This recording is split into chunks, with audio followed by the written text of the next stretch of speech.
பண்பொழியில் இருக்கும் ஸ்ரீ அருள்மிகு திருமலைக்குமார சுவாமி கோவில். திருமலைக்கோவில் தமிழ்நாட்டில் தென்காசி மாவட்டத்தில் தென்காசி தாலுகாவில் செங்கோட்டை நகரத்திலிருந்து வடக்கு திசையில் 5 கிலோமீட்டர் தொலைவில் இருக்கிறது.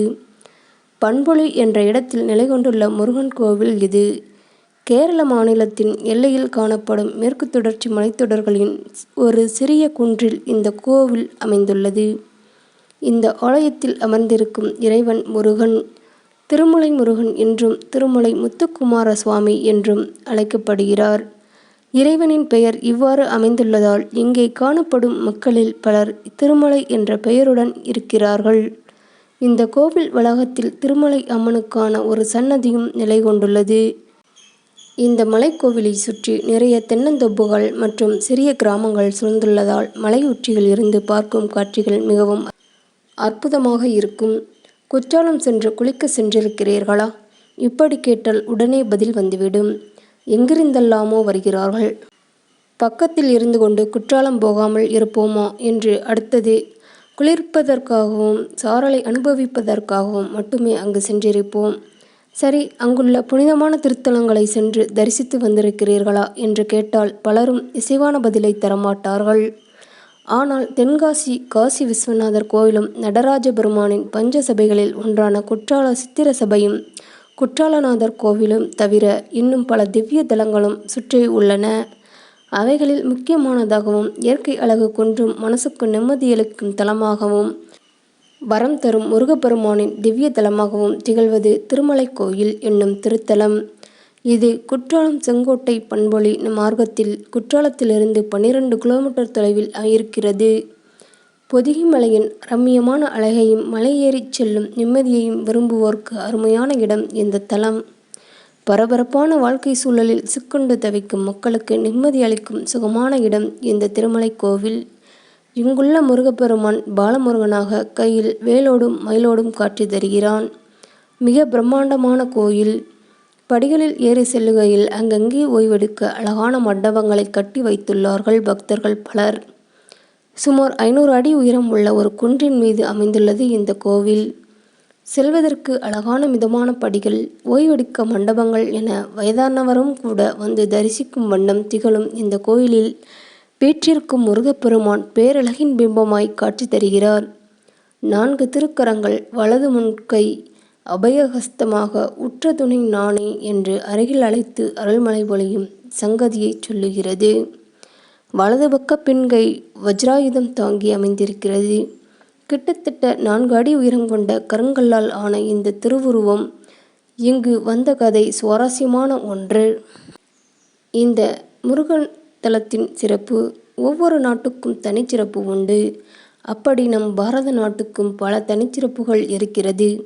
அதில் ஒன்று ஆங்கிலேயர் உருவாக்கி வைத்தது. நம் நாடு ஒரு தனி கண்டத்துக்கு உரிய பண்புகளோடு திகழ்வதால் இதை இந்திய துணைக்கண்டம் என்று ஆங்கிலேயர் அழைத்தனர். ஆனால் நாம் பாரத நாடு என்று ஒற்றுமை உணர்வோடு போற்றி மகிழ்கிறோம். நம் தமிழ்நாட்டுக்கும் பல தனித்துவ சிறப்புகள் இருக்கிறது. அதில் குறிப்பாக பாண்டிய நாட்டின் அங்கமாக இருந்த நெல்லை சீமைக்கும் ஒரு தனிச்சிறப்பு உண்டு. அது ஒன்றுபட்ட நெல்லை மாவட்டத்தின் ஒரு பகுதியில் உற்பத்தியாகி பல ஆயிரம் சதுர மைல் பரப்புள்ள நிலத்தை பசுமையாக்கி அதே மாவட்டத்தின் மற்றொரு பகுதியில் உள்ள கடல் பகுதியில் கடலில் சங்கமிக்கிறது என்ற சிறப்பு. பெற்ற தாமிரவருணி நதி ஒரு சிறப்பு. மற்றொரு சிறப்பு பழங்கால இலக்கியங்கள் காட்டும் 5 வகை நிலப்பரப்பும் கொண்ட ஒரே பகுதி என்ற சிறப்பு கொண்டது நெல்லை சீமை. மலையையும் மலை சார்ந்த இடமும் குறிஞ்சி, நிலமும் நிலம் சார்ந்த இடமும் முல்லை, வயலும் வயல் சார்ந்த இடமும் மருதம், கடலும் கடல் சார்ந்த இடமும் நெய்தல், வறண்ட பகுதி பாலை என்று 5 வகை நிலப்பகுதியை பிரித்து வைத்தது முன்னோர்கள் சாதனை. இந்த 5 வகை நிலப்பரப்பும் நெல்லை சீமையிலேயே உள்ளது. சிலப்பதிகாரம் சொல்லும் குறிஞ்சியும் முல்லையும் முறைமையில் திரிந்து நல்லியல் பிளந்து நடுங்கு துயருறத்து பாலை என்பதோர் படிவம் கொள்ளும் என்று பாலை என்ற 5வது நிலப்பகுதி தனியாக இல்லாது போயினாலும் குறிஞ்சியும் முல்லையும் தட்பவெப்பநிலை மாறின் பாலையாக மாறுகிறது என்பது இதன் கருத்து. ஆனால் நெல்லை சீமையில் இந்த பாலை நிலமும் உண்டு. வள்ளியூர் ராதாபுரம் பகுதிகளைச் சேர்ந்த நிலப்பகுதி அதை சொல்லும். ஆக இந்த ஐவகை நிலைப்பாகுபாடும் நெல்லைச்சீமையில் உண்டு. அத்தகைய சிறப்புமிக்க இந்த பகுதியில் முருக வழிபாடும் திருமால் வழிபாடும் செழித்தோங்கி இருக்கிறது. மாலவன் பேர் சொல்லும் நவ திருப்பதிகள் இந்த தாமிரபரணி கரையோரம் சிறப்புற விளங்குகிறது.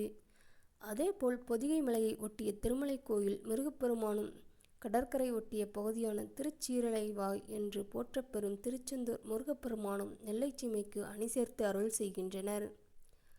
குறிஞ்சி நில தெய்வமான முருகன் என்ற சொல்லுக்கு அழகன் என்று பொருள். இயற்கை நலமுடையவன், எழில் உடையவன், மனம் உடையவன், அறிவு உடையவன், நெறிந்த செல்வத்தை அளிப்பவன் என்று வேறு பெயர்களும் உண்டு. முருகப்பெருமான் கையில் வேலை வைத்திருக்கும் காரணத்தால் அவனை வேலவன் என்றும் அழைக்கின்றனர். சங்ககால இலக்கியங்கள் பலவும் வேலன் என்ற பெயரை அழகுற வெளிப்படுத்துகிறது. குறிப்பாக திருமுருகாற்றுப்படை இலக்கியம் குறிஞ்சி வேலவனுக்கு நோன்பு நூற்று மக்கள் வழிபட்ட அழகை விவரிக்கிறது. சிலப்பதிகாரம் முருகனது பெருமைகளையும் அவன் அமர்ந்த குன்றுகளின் சிறப்புகளையும் கூறுகிறது. குன்று தேரோடும் குமரன் குற்றாலத்துக்கு அருகில் அமைந்திருக்கும் திருமலையிலும் எழுந்தருளி அருள்பாலிக்கிறான்.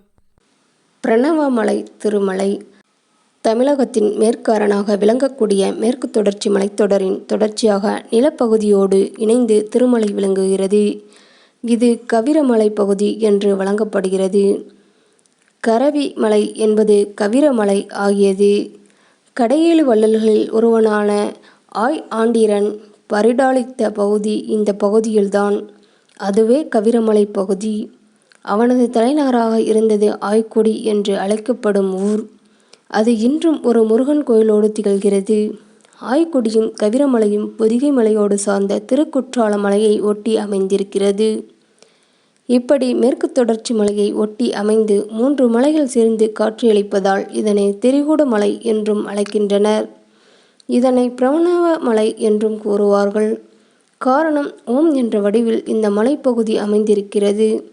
இந்த மலைத்தொடரின் உயர்ந்த இடத்தில் இருந்து பழங்காலத்தில் சிவபெருமானுக்கு திருக்கோயில் ஒன்று இருந்ததாகவும், நாகம் தனக்கு அளித்த விலையுயர்ந்த ஆடையை ஆய் மன்னன் இந்த லிங்கத்துக்கு அளித்தான் என்றும் சங்க இலக்கிய செய்தி ஒன்று இருக்கிறது.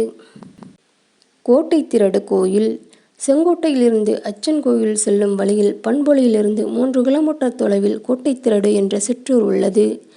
பழங்காலத்தில் இங்கு ஒரு கோட்டை இருந்துள்ளது. அதற்கான சுவடுகள் இன்றும் இருக்கிறது.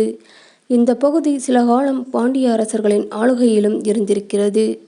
பிற்காலத்தில் விஜயநகர பேரரசின் கீழும் இருந்துள்ளது.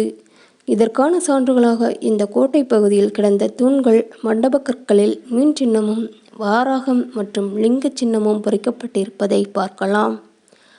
சேர நாட்டைச் சேர்ந்த பந்தள அரசர்கள் இங்கு கோட்டை அமைத்து கோட்டையில் சிவபெருமானுக்கும் முருகபெருமானுக்கும் கோயில் அமைத்து வழிபட்டு வந்தார்களாம். பகைவர்களாலும் ஆற்று வெள்ளத்தாலும் கோட்டையும் கோயிலும் பெரும் அழிவை சந்திக்க பந்தள அரசராயினர் இந்த கோட்டையை அப்படியே கைவிட்டு அவர்கள் பிரதேசத்துக்கு சென்று விட்டார்களாம். அதன் பிறகு கவனிப்பாரற்று போனது கோட்டையில் இருந்த கோயில். ஆனால் முருகப்பெருமான் தன் பக்தர் ஒருவர் மூலம் தன்னை வெளிப்படுத்தி மலை மீது கொண்டான். சன்னதிகள் திருமலையின் அடிவாரத்தில் வல்லப விநாயகர் சன்னதி மிகப்பெரியதாக இருக்கிறது. இந்த விநாயக பெருமானை தரிசித்த பின் மலைக்கு ஏறும் படிகள் தொடங்கும் இடத்தில் 2 பாதங்களை தொட்டு வணங்கி முருகன் புகழ் பாடி மக்கள் படிகளில் ஏறிச் செல்கின்றனர். பரிக்கட்டுகளில் ஏறி சென்றால் அடுத்த நடவட்ட விநாயகர் சன்னதியை அடையலாம். அவரை தரிசித்த பிறகு படிகளில் மேலும் ஏறி இடும்பன் சன்னதி அடைந்து அவரை வணங்கி பிறகு தொடர்ந்து ஏற வேண்டும். அங்கே இடும்பன் சுனை இருக்கிறது. பிறகு தொடர்ந்து ஏறினால் நந்தகோபர் மண்டபம் வருகிறது. இவற்றை வணங்கி சுமார் 544 படிகள் கடந்து மேலே உச்சி விநாயகர் சன்னதியை அடைவோம். அங்கு சன்னதி 16 படிகளில் ஏறிச் செல்லும் அழகான மண்டபமாக இருக்கிறது. இது இந்த விநாயக பெருமானை வணங்கினால் மக்களுக்கு 16 பேர்களும் கிட்டும் என்கிற தத்துவத்தை சொல்லும் விதமாக அமைந்து இருக்கிறது. இந்த விநாயகரை வணங்கி வலம் வந்து ஆதி உத்தண்ட வேலாயுதத்தையும் சப்த கன்னியரையும் வணங்கி அருகே இருக்கும் தீர்த்த குளத்தை தரிசிக்கலாம். அதோடு சுற்றிலும் சூழ்ந்திருக்கும் மலைகளின் இயற்கை அழகை ரசிக்கலாம். மேகங்கள் நம் கைகளை தொட்டுச் செல்வது போல் நம்மை உரசிச் சொல்லும் அனுபவத்தை பெறலாம். அதன் பிறகு திருமலை காளி சன்னதி சென்று காளி தேவியை வணங்கி திருமலை குமாரனின் சன்னதிக்குள் சென்றால் அங்கே அழகிய பாண்டிய நாட்டு கட்டிடக்கலையின் அமைந்த அழகான தூண்கள் அமைந்த மண்டபத்தையும் முருகன் சந்நிதியையும் தரிசிக்கலாம். உற்சவ மூர்த்தியையும் தரிசிக்கலாம். உற்சவ மூர்த்தியும் ஆறுமுகப் பெருமானும் ஒய்யாரமாக காட்சி தருவார்கள். இந்த தலத்தில் எல்லா தலத்துக்கும் உரிய சன்னதிகள் இருந்தாலும் மிகவும் சிறப்பாக திகழ்வது கபால பைரவர் சன்னதி. இந்த சன்னதியில் 5½ அடி உயரத்தில் மிக பிரம்மாண்டமான பைரவர் அழகாக காட்சி தருவார். இந்த பைரவரை தேய்பிறை அஷ்டமியில் வடைமாலை சாற்றி வழிபட்டு வந்தால் நோய் நொடி பில்லி சூனியம் போன்ற எதிர்மறை விஷயங்கள் நம்மை விட்டு விலகும். தொழிலில் அபிவிருத்தி அடைந்து இல்லத்தில் மகிழ்ச்சி இல்வாழ்க்கை சிறப்பாக அமைவதையும் பக்தர் பலரின் வாழ்வில் என்றும் கண்கூடாக காணலாம். பண்பொழி திருமலைக்குமார சுவாமி தேவஸ்தானத்தைச் சேர்ந்த இந்த கோயிலின் திருவிழாக்கள் திருமலையின் மேல்தளத்திலும் மண்டாடும் பொட்டலிலும் பண்பொழியிலும் நடைபெறுகின்றன. கார்த்திகை மாதத்தில் கடைசி திங்கள் பண்பொழியில் நரீசுவரமுடிய அடியார் கோயிலுக்கு எதிர்புறமுள்ள சிங்கார தெப்ப குளத்தில் திருமலை குமார சுவாமிக்கு தெப்ப உத்வசம் சிறப்பாக நடைபெறும். தைப்பூச உத்வசம் இந்த கோயிலின் சிறப்பான உத்வசமாகும். ஐப்பசி மாத கந்தசஷ்டி விழா 10 தினங்கள் சிறப்பாக நடைபெறும். சித்திரை மாத 5 தினங்கள் தமிழ் மாத பிறப்பு தமிழ் வருட பிறப்பு உத்வசங்கள் என்று எப்போதும் இங்கு திருவிழாக்கள் களைகூடும். குற்றாலத்துக்கு சுற்றுலா வருகிறவர்கள் அப்படியே இந்த திருமலைக்கும் வந்து திருமலை குமார சுவாமியின் தரிசனம் பெற்று சகல நலன்களும் பெறலாம்.